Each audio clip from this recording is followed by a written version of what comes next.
Assalomu alaykum va rahmatullohi va barakatuh. Mana 2020-yil 13-iyun O'sh, Qirg'iziston, Qo'rshab Muhammadiy masjidini mana ustalarimiz ichki shuvoqlarini, cho'rnilarini qilib olishdi, alhamdulillah.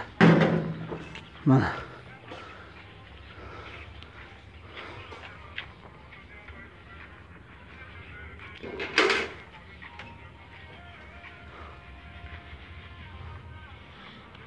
Xudo xolasa hozir mana chistavoy deb qo'yadi, ya'ni tekkizali ustida endi tekkizlashini boshlashadi xudo xolasa. Belgisini bugun erta qilib 2 kunda bitadi, ha, xudo xolasa. Ha? 2 kunda bitadi xolos. Ham shuni ushlab qo'yingchi, men ham tushib qolaychi sizlar davringlarda. Tushirganmanmi? Ha, tushyapsiz. Bor ekanmanmi? Tushyapsiz.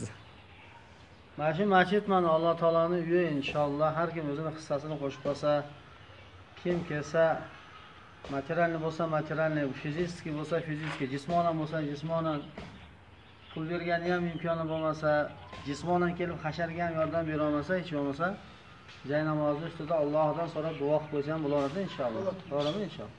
Inshaalloh. Mana shu ummatning foydasiga bo'layotgan masjid inshaalloh. Allohning roziligi uchun solyapmiz. Alloh taolo inshaalloh kelajakda xudo xolasa mana shu ummatning foydasiga ko'p insonlarni ijodga kelishiga sabab shu qolsa biz xursandmiz inshaalloh.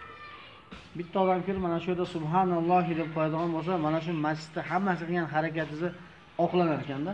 Baraka bo'ladi. Chunki bu masjid qiyomatgacha turadi. Bu abadiy emas-da, bu jo'g'ilkada. Biroq asl bir penda girib subhanallohi deb bir zikr aytib qo'yadigan, bir tasbih aytib qo'yadigan bo'lsa, onisi tug'ilib qolar ekanda. Qiyomat bo'lib ketsa, bu zikr qolar ekanda havoda. Shuning uchun inshaalloh hozir mana o'tgan avval mehrobda namozlarni o'qishni boshlaganmiz. Ancha miqdorda mashinada namozlarni o'qishlar ham bo'ladi inshaalloh. Alloh rozi bo'lsin, kam bo'lmanglar. Hammaga alangar salom.